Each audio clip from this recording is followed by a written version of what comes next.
নমস্কাৰ এই মুহূৰ্তত আহি পৰিছে ৰাতিপুৱাৰ কেইবাটাও গুৰুত্বপূৰ্ণ খবৰ অসমৰ লগতে ভাৰতৰ বিভিন্ন প্ৰান্তৰ পৰা এনে ধৰণৰ খবৰসমূহ নিতৌ চাবৰ কাৰণে চেনেলটো সাবস্ক্ৰাইব কৰি ভিডিঅ'টোত এটা লাইক কৰি দিব। উচ্চতম ন্যায়ালয়ত তামিলনাডু চৰকাৰৰ বৃহৎ জয়, মন্দিৰৰ মাটিত নিৰ্মাণ হ'ব চৰকাৰী মহাবিদ্যালয়। তামিলনাডুত শিক্ষা ক্ষেত্ৰৰ বাবে এক গুৰুত্বপূৰ্ণ সিদ্ধান্ত। চেন্নাইৰ কোলাথুৰত চৰকাৰী কলা আৰু বিজ্ঞান শাখাৰ মহাবিদ্যালয় নিৰ্মাণৰ বাবে সোমনাথ স্বামী মন্দিৰৰ মাটি ব্যৱহাৰৰ পথ প্ৰশস্ত হৈছে।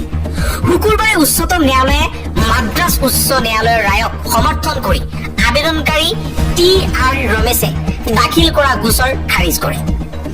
উল্লেখ্য যে 2024 চনৰ অক্টোবৰ মাহত মাদ্ৰাজ উচ্চ ন্যায়ালয়ে মন্দিৰৰ 1.5 একৰ মাটি 25 বছৰৰ বাবে লিজত দি শিক্ষানুষ্ঠান নিৰ্মাণৰ প্ৰস্তাৱ বৈধ বুলি ঘোষণা কৰিছিল।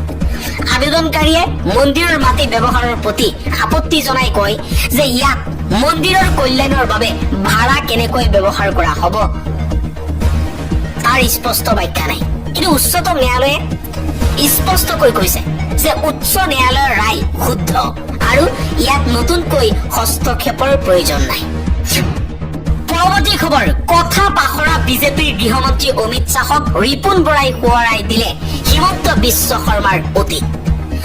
বিজেপি দলটো এটা কথা পাহৰা দল। বিজেপি দলটো হৈছে ভুলকো শুদ্ধ বুলি কৰা এটা মিথ্যাচাৰী দল। অসমলৈ আহি কেন্দ্ৰীয় গৃহমন্ত্ৰী অমিত শ্বাহে কৰা কেতবোৰ মন্তব্য সন্দৰ্ভত প্ৰতিক্ৰিয়া ব্যক্ত কৰি বিজেপি দলক উভতি ধৰিলে প্ৰাক্তন সাংসদ ৰিপুন বৰাই।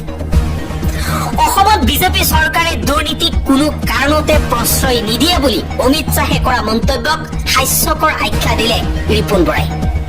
বৰ্তমানৰ মুখ্যমন্ত্ৰী হিমন্ত বিশ্ব শৰ্মাক নিকা নেতা আখ্যা দিয়া কথাটোতো আশ্চৰ্য প্ৰকাশ কৰি কংগ্ৰেছ নেতা ৰিপুন বৰাই অমিত শ্বাহক অতীতৰ কথা সোঁৱৰাই দিয়ে।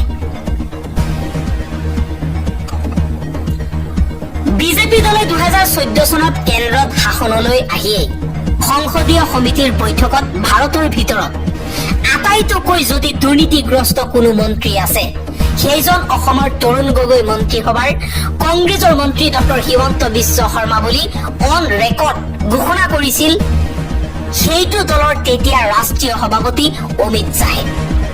এতিয়া হিমন্ত বিশ্ব শৰ্মাক সততাৰ চাৰ্টিফিকেট দিলে কোনে বিশ্বাস কৰিব? 2014 চনৰ লোকসভা নিৰ্বাচনৰ প্ৰচাৰৰ সময়ত বিজেপিৰ ৰাষ্ট্ৰীয় নেতাসকলে অসমলৈ আহি কৈছিল যে বিজেপি শাসনলৈ আহিলে হিমন্ত বিশ্ব শৰ্মাৰ দুৰ্নীতিৰ ফাইল খোল খাব আৰু জেললৈ পঠিওৱা হ'ব। হিমন্ত বিশ্ব শৰ্মাক চাৰদা কেলেংকাৰী, লুইচ বাৰ্জাৰ কেলেংকাৰী, ডিমা হাছাৱৰ 1000 কোটি টকীয়া কেলেংকাৰীত জড়িত বুলিও তেতিয়া বিজেপিয়ে কৈ আহিছিল। কলকাতাৰ CBI কাৰ্যালয়লৈ তলব কৰা হৈছিল হিমন্ত বিশ্ব শৰ্মা। কিন্তু বিজেপিত যোগ দিয়াৰ লগে লগে সকলো দুৰ্নীতি নাইকিয়া হৈ নিকাশ হৈ পৰিল। বিজেপিৰ ৱাশ্বিং মেচিনত সোমাই হিমন্ত বিশ্ব শৰ্মা চাপা হ'ল নেকি বুলিও সংবাদ মেলত অমিত শ্বাহক প্ৰশ্ন ৰিপুন বৰাৰ। বৰাই কৈছে বিজেপি চৰকাৰৰ যোৱা 10 বছৰীয়া শাসনকালত হিমন্ত বিশ্ব শৰ্মাৰ নেতৃত্বতে কয়লা, চুপাৰী, কণীকে ধৰি সকলোতে সিন্ডিকেট ৰাজ গঢ় লৈ উঠিছে। ব্ৰেকিং নিউজ, বিটিচি নিৰ্বাচনত ইউপিপিএলে লাভ কৰিব একক সংখ্যাগৰিষ্ঠতা। বৃহৎ যোগদান কাৰ্যসূচীৰে বিজেপি বিপিএফক প্ৰত্যাহ্বান জনাইছে প্ৰমোদ বড়োৰ ইউপিপিএল দলে। বিটিচি নিৰ্বাচনত ইউপিপিএল দলে লাভ কৰিব একক সংখ্যাগৰিষ্ঠতা। বিজেপি বিপিএফক প্ৰত্যাহ্বান জনাই ইউপিপিএলৰ বৃহৎ যোগদান কাৰ্যসূচী দেখিবলৈ পোৱা গৈছে। অন্য দল সংগঠনৰ লগতে বহু বিপিএফ কৰ্মীৰ ইউপিপিএলত যোগদান। ইউপিপিএলৰ বৃহৎ জয়ৰ দাবী দলৰ নেতা ডক্টৰ নীলোৎ স্বৰ্গীয়াৰ। বিটিচি নিৰ্বাচনৰ পূৰ্বে পুনৰ শক্তিশালী ৰূপত দেখিবলৈ পোৱা গৈছে প্ৰমোদ বড়োৰ ইউপিপিএলক।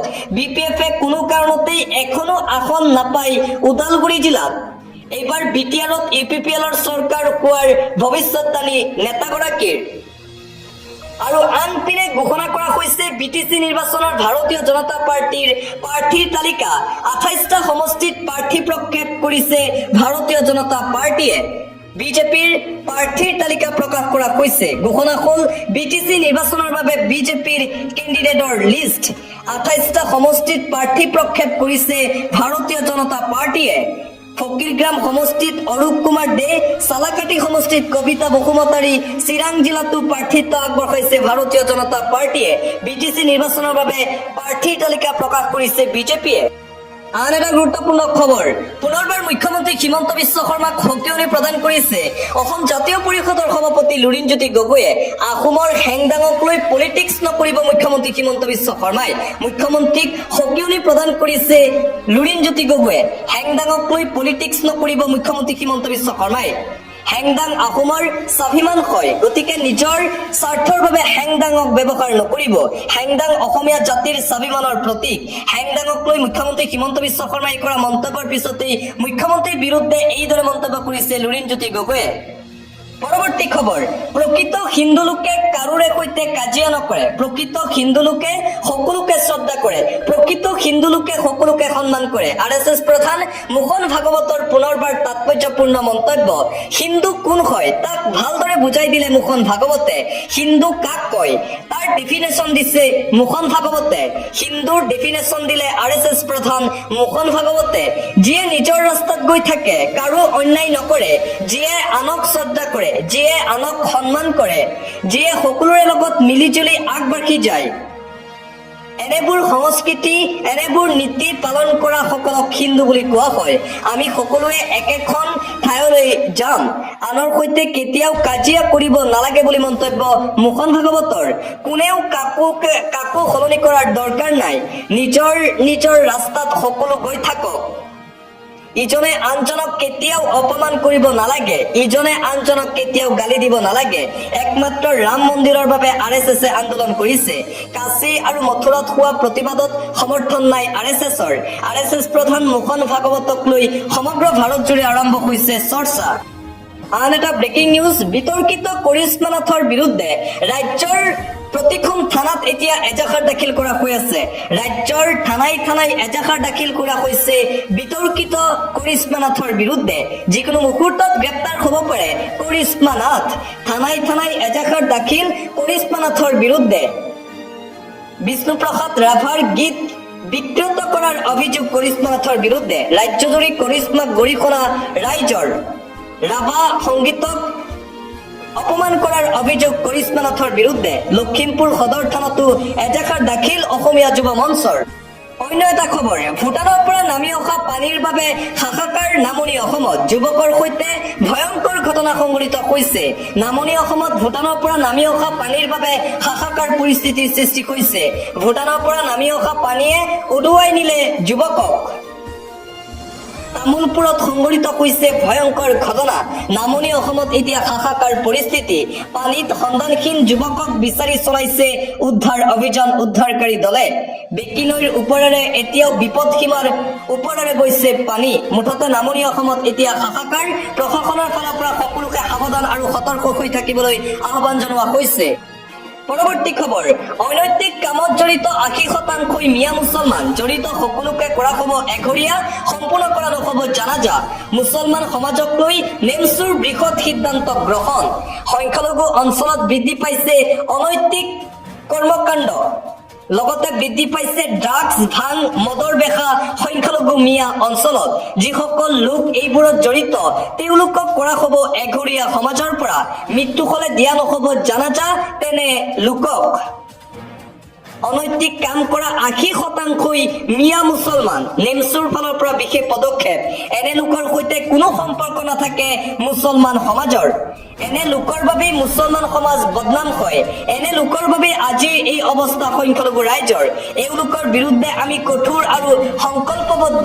মুখ্যমন্ত্ৰীয়ে কৈছিল সংখ্যালঘুক ডাক্তৰ, ইঞ্জিনিয়াৰ বনাব, কিন্তু উচ্ছেদ কৰি কিতাপ পত্ৰ আঁতৰাই হাতত বন্দুক দি এয়া কেনেকৈ সম্ভৱ? চৰকাৰে বন্দুক তুলি দিছে, আমি কলম তুলি দিম সংখ্যালঘু মিয়া ৰাইজৰ ল'ৰা ছোৱালীৰ হাতত। মুছলমানে হাতত কলম লৈ চৰকাৰৰ বিৰুদ্ধে যুঁজিব আৰু সেই যুঁজত মুছলমান সংখ্যালঘু ৰাইজ জয়ী হ'ব বুলি মন্তব্য নেমচুৰ সভাপতি বদৰুল ইছলামৰ।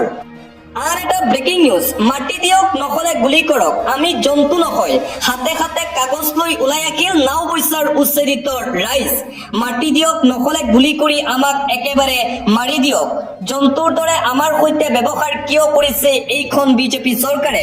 আমি ফুটবল নহয়, যেতিয়াই মন যায় খেলি থাকিব আমাৰ লগত। হাতে হাতে কাগজ লৈ ওলাই আহিল উচ্ছেদিত ৰাইজ। নাও বৈচাত পুনৰ উচ্ছেদৰ জাননী দিয়া হৈছে। তাৰ পিছতে উত্তপ্ত পৰিস্থিতি। উচ্ছেদিতক 15 দিনৰ সময়সীমা বান্ধি দিলে বন বিভাগে। 15 দিনৰ ভিতৰত খালী কৰিব লাগিব শিবিৰ।